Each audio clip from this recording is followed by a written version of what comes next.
El libro de Salmos es más que solo un libro de alabanzas. Es un libro que indudablemente es profético. Pero, ¿qué tipo de profecías nos muestra? ¿Cómo nos ayuda a entender las profecías que están en otras partes de la Biblia? Esto y más lo vamos a descubrir en la lección que comienza ahora.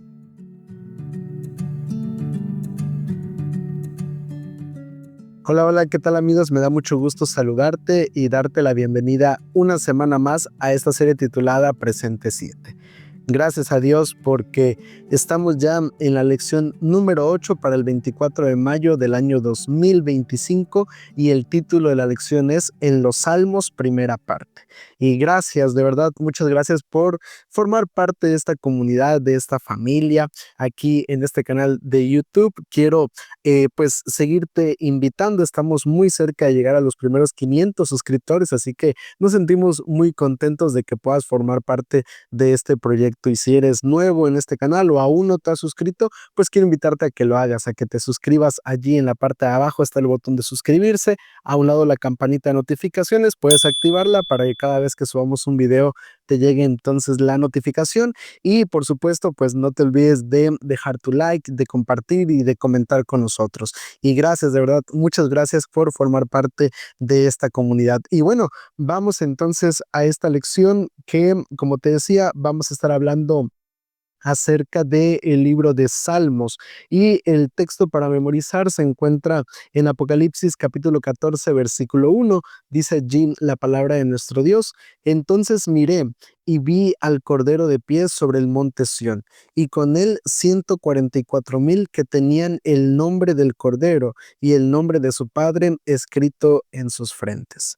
La lección de esta semana nos invita a analizar algunos salmos que están relacionados con temas de profecías, no solamente en el libro de Apocalipsis, sino también creo que el libro de Salmos es un libro considerado como un libro bastante profético en cuanto al tema de el Mesías, de Jesús. Y es que en varias partes del libro de Salmos encontramos referencias justamente hacia el Mesías, pero al menos en esta semana nosotros nos vamos a enfocar en la dirección de las profecías del libro de Apocalipsis. Y mira, la lección de esta semana nosotros la hemos dividido en 5 partes principales. Es una lección algo extensa, pero bueno, si estás preparado, comencemos. La primera parte de nuestro estudio lleva como subtítulo El Santuario Celestial. Y mira, vamos a iniciar leyendo lo que nos dice el libro de Salmos número 122, versículo 1. Dice allí el texto bíblico: yo me alegré con los que me decían, a la casa de Jehová iremos. Mira, esta declaración que se hace en este salmo es considerado como un salmo de peregrinaje, porque era básicamente un salmo que se utilizaba en el camino del pueblo de Israel hacia Jerusalén cuando se celebraba alguna fiesta en específico.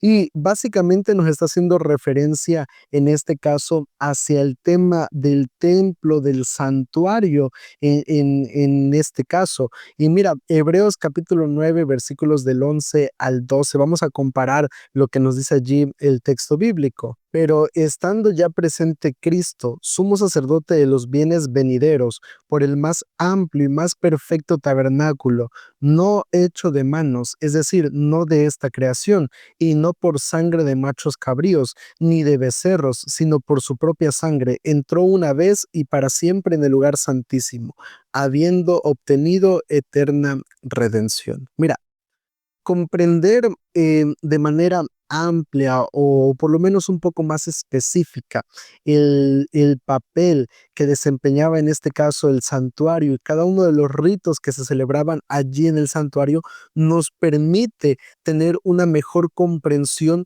del papel de Jesús en el santuario celestial y sobre todo acerca del plan de la redención, nos da una mayor comprensión de este aspecto, porque recordemos que el santuario era una manera didáctica de cómo Dios trataba de explicarle, cómo Dios trataba de que el pueblo de Israel pudiera comprender el tema del plan de la redención, el plan de salvación para el ser humano. Y justamente, ¿qué tiene que ver Hebreos capítulo 9, versículos 11 y 12 con Salmo 122? Y es el hecho de que el Salmo 122 nos apunta hacia ese día donde se van a reunir los redimidos que estarán allí en el reino de los cielos, en el santuario celestial, celebrando aquella redención, aquella salvación que ha sido dada a través de Jesús. Y es que, mira, el Salmo 122 nos señala algunos temas que son muy importantes, algunos temas que están básicamente vinculados, en este caso, con el libro de Apocalipsis, se vinculan muy, muy bien.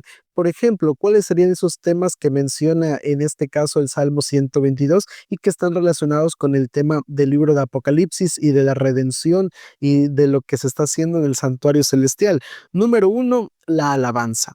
Es un tema que menciona en este caso el Salmo 122, específicamente en el versículo 4. Otro tema tiene que ver justamente con el juicio en el versículo 5, y creo que es uno de los puntos que más nos deja claro el hecho de que sí están realmente relacionados tanto con el santuario celestial como con los eventos antes de la venida de Jesús. Otro de los puntos serían los versículos 6 y 8 que nos hablan acerca de la paz, que es algo que al final, cuando Jesús venga, podremos realmente disfrutar en ese lugar que Dios estaba preparando para cada uno de nosotros. Y por último, uno de los puntos que menciona el Salmo 122 sería el tema de la seguridad, que es mencionado en este caso en el versículo 7. Temas que están relacionados tanto en el libro de Salmos como con el tema del santuario y también con el tema del libro de Apocalipsis en la última parte de la historia de la humanidad. Vayamos ahora a la segunda parte de nuestro estudio, que lleva como subtítulo El Monte Sión. Y mira, vamos a leer lo que nos dice nuevamente el libro de Salmos, pero ahora en Salmos número 15, versículo 1, y también vamos a compararlo con Salmos 24:3. Dice allí Salmos 15:1: Jehová, ¿quién habitará en tu tabernáculo? ¿Quién morará en tu monte santo? Date cuenta que en este caso el salmista allí en el capítulo 15 nos está hablando acerca del tabernáculo, nos está hablando acerca del santuario como tal. Y ahora vayamos a Salmos número 24, versículo 3. Dice allí: ¿quién subirá al monte de Jehová y quién estará en su lugar santo? Nuevamente haciendo referencia a este lenguaje que nos habla acerca del santuario, acerca del tabernáculo, el lugar donde se reunía el pueblo de Dios para, en este caso, adorar allí a Dios. Pero lo interesante de estos versículos es que nos plantean dos preguntas muy importantes. Número uno, ¿quién habitará en tu tabernáculo? Y número dos, ¿quién morará en tu monte santo? Pero no solamente plantean las preguntas, sino que nos dan claramente las respuestas en los versículos, al menos hablando del Salmo número 15, en los versículos 2 al 5. Dice allí el texto bíblico: el que anda en integridad y hace justicia, el que habla verdad en su corazón, el que no calumnia con su lengua, ni hace mal a su prójimo, ni admite reproche alguno contra su vecino, aquel a cuyos ojos el indigno es menospreciado, pero honra a los que temen a Jehová, el que aun jurando en perjuicio propio, no por eso cambia, quien su dinero no dio a usura, ni contra el inocente admitió soborno. El que hace estas cosas no resbalará jamás. Pero ahora vayamos a Salmos número 24, en el versículo 4, dice allí, nuevamente complementando la respuesta: el limpio de manos y puro de corazón, el que no ha elevado su alma a cosas vanas, ni ha jurado con engaño. Mira, básicamente el mismo autor de estos salmos da las respuestas a estas preguntas que él plantea, que básicamente o en otras palabras serían que aquella persona que es íntegra, aquella persona que es justa, aquella persona que no miente, que no calumnia, que no habla mal contra su prójimo, que honra a aquellos que temen a Dios, que no cambia, que no ama el dinero ni tampoco se deja sobornar y que es limpio de manos y puro de corazón.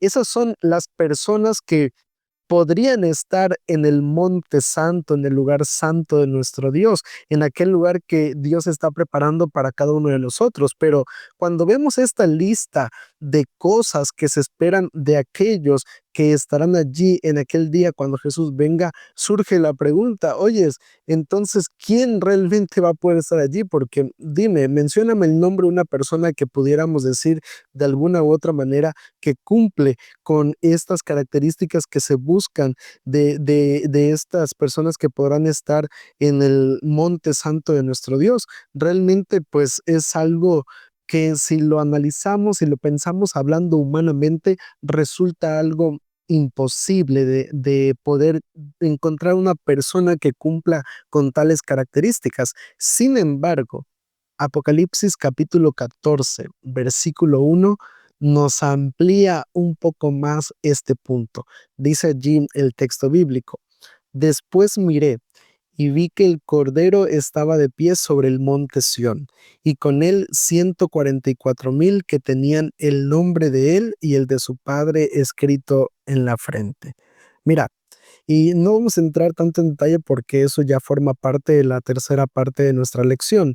Sin embargo, sí hay algo que me gustaría destacar de este versículo, y es el hecho de que aquellas personas que estén en aquel día en el monte santo de Dios, en el lugar santo de Dios, en el tabernáculo de Dios, serán aquellas personas que estarán allí no solamente por haber tratado de vivir una vida de acuerdo a la voluntad de Dios, sino principalmente gracias a lo que Jesús hizo, gracias a lo que el Cordero que quitó el pecado de la vida del ser humano hizo por cada uno de nosotros. Y ahora sí, vayamos a la tercera parte del estudio que lleva como subtítulo La ley en nuestras vidas.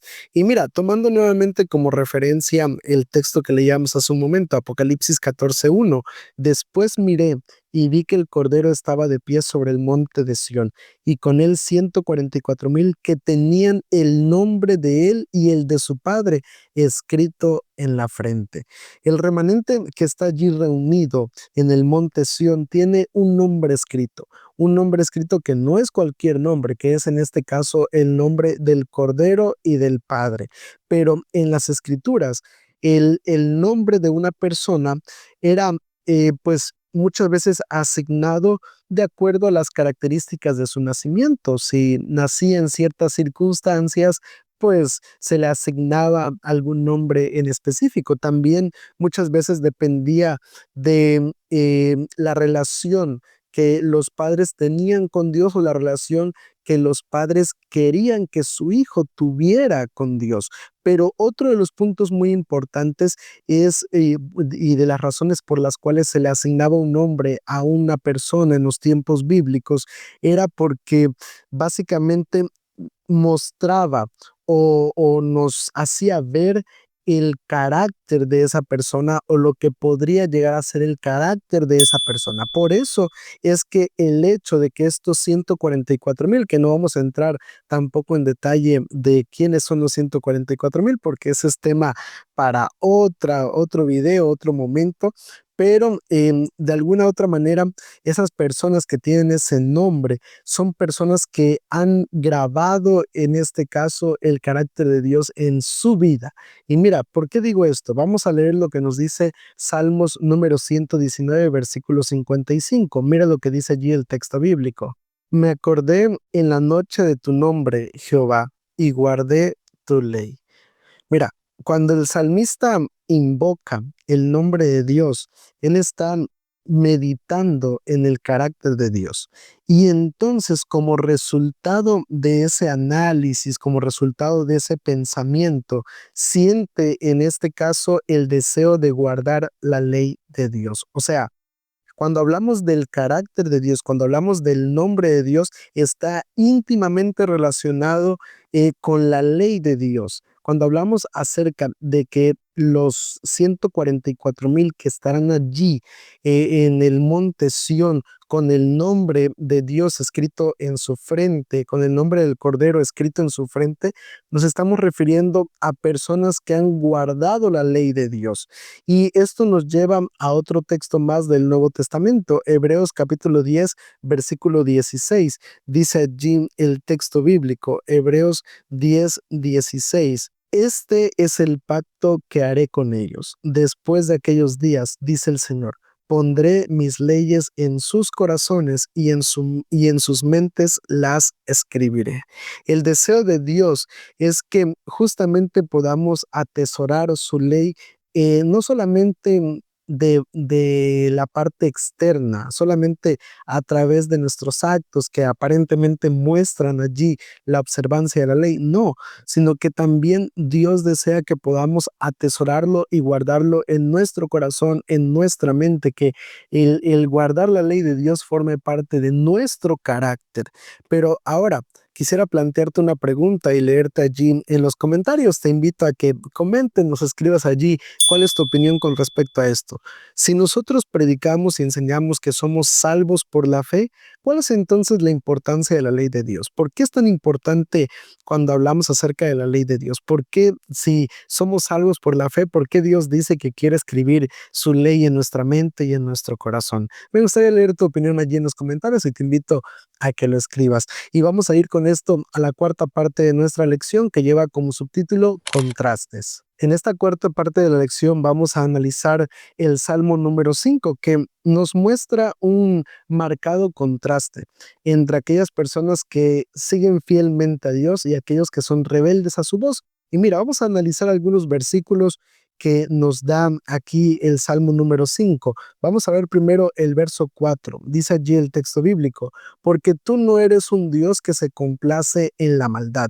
El malo no habitará junto a ti. El libro de Salmos nos habla que en aquel día habrán personas que en este caso no podrán estar allí cerca de Dios porque han decidido hacer lo malo ante Él. Es decir, que el mal no habita con Dios. Pero en Apocalipsis vemos allí en el capítulo 14, en el versículo 1, que aquellos que se han mantenido fieles a Dios podrán estar con Él en el reino de los cielos. Ahora, el versículo 7 del Salmo 5 dice, mas yo entraré en tu casa por la abundancia de tu misericordia, adoraré con reverencia hacia tu santo templo. El versículo 7 nos habla justamente acerca de la adoración a Dios, mientras que Apocalipsis capítulo 13, versículo 8 nos habla de un grupo de personas que adoran a la bestia, que adoran aquellas, en este caso, enseñanzas erróneas. Ahora, el versículo 9 del Salmo 5 nos dice, en la boca de ellos no hay sinceridad, su interior está lleno de maldad, sepulcro abierto es su garganta, su lengua es mentirosa. Nos está hablando de un grupo de personas que es engañadora, que mienten, mientras que Apocalipsis capítulo 14, versículo 5 nos dice que el grupo fiel de Dios no es un grupo que engañe, que diga mentiras, al contrario, es un grupo que es sincero y honesto. El verso 10 del Salmo número 5 nos dice, castígalos Dios, caigan por sus mismas intrigas, por la multitud de sus transgresiones, échalos fuera porque se rebelaron contra ti. Habla acerca de que al final llegará un castigo, llegará el juicio, mientras que Apocalipsis capítulo 14, versículo 4 nos habla acerca de los redimidos. Date cuenta de ese contraste bastante marcado entre el grupo de personas que ha sido fiel a Dios y que estará entonces preparada para recibir a Jesús, y el grupo de personas que no se ha mantenido fiel a Dios y que tristemente pues será también en este caso condenada de acuerdo a las decisiones y a los actos que llevó a cabo. Y con esto pasemos a la última parte de nuestra lección. La quinta parte lleva como subtítulo Enseñan a otros. Y para ello vamos a analizar Salmos 51, versículos 10 al 15. Dice allí el texto bíblico, Crea en mí, Dios, un corazón limpio y renueva un espíritu recto dentro de mí. No me eches de delante de ti y no quites de mí tu Santo Espíritu. Devuélveme el gozo de tu salvación y espíritu noble me sustente. Entonces enseñaré a los transgresores tus caminos y los pecadores se convertirán a ti. Líbrame de homicidios, oh Dios, Dios de mi salvación. Cantará mi lengua tu justicia. Señor, abre mis labios y publicará mi boca tu alabanza. Mira, este salmo fue escrito en un momento muy específico de la vida de David, un momento en el cual pues es confrontado y se analiza y se da cuenta David que él había cometido un error, había cometido un pecado al meterse con Betsabé. Y entonces David reconoce su pecado, busca a Dios, busca el perdón de Dios y entonces le hace una petición a Dios, le dice que no le quite la oportunidad del privilegio de hablar a otras personas acerca de la salvación. Y a mí me gusta mucho cómo lo ilustra el libro El Camino a Cristo en la página 66. Dice allí: tan pronto como uno acude a Cristo, nace en el corazón un vivo deseo de dar a conocer a los demás cuán precioso amigo ha encontrado en el Señor Jesús. La verdad salvadora y santificadora no puede permanecer confinada en el corazón. Si estamos revestidos de la justicia de Cristo y rebosamos de gozo por la presencia de su Espíritu, no podremos quedarnos callados. Realmente, el impulso, como lo dice Elena G. de White, de un corazón que ha sido transformado, que ha sido renovado por Cristo Jesús, es ir y hablar a otras personas acerca del amor de Jesús. Y es lo que tenemos que hacer. Realmente, si nosotros hemos experimentado el perdón, la misericordia, la gracia de Dios, tenemos el deber de ir y hablarles a otras personas acerca de Cristo Jesús. Tenemos que contarles a otros lo que Dios ha hecho en nuestra vida y que de esa manera ellos también puedan experimentar el gozo de la salvación. Y es que, mira, Apocalipsis capítulo 14 nos da ese mismo llamado a ese pueblo remanente de Dios, un llamado a proclamar el evangelio eterno. Tenemos esa misión, tenemos esa tarea que dar y solamente lo podremos hacer si lo hemos experimentado, si hemos tenido una relación personal con Cristo Jesús. Y a manera de conclusión me gustaría finalizar diciéndote lo siguiente: mira, el libro de Salmos es un libro que atraviesa por toda la gama de emociones que vive el ser humano. Desde los momentos de culpabilidad, de condenación, de soledad, de tristeza, hasta los momentos de fe, de confianza, de victoria en Dios. Pero el libro de Salmos vemos y acabamos de descubrir que no es solamente un libro que nos habla acerca de las experiencias humanas, sino que también nos toca temas que nos ayudan a tener una mejor comprensión del mensaje profético de parte de Dios para el ser humano. Pero esto no acaba aquí. La próxima semana seguiremos analizando el libro de Salmos. Sin embargo, sí me gustaría que a través de esta lección pudieras cambiar tu paradigma, pudieras cambiar esa visión que tenías sobre el libro de Salmos y ver que no es solamente un libro de cantos o un libro que podamos abrir cuando tenemos miedo y queremos que Dios nos ayude o cuando estamos pasando por algún problema de salud o demás. No, sino que el libro de Salmos es un libro que también contiene temas teológicos profundos y que nos muestran aspectos y características, cualidades del carácter tan maravilloso de nuestro Dios. Ojalá que esta lección nos sirva para eso y de esa manera poder seguir descubriendo más acerca de Dios. Que el Señor te bendiga.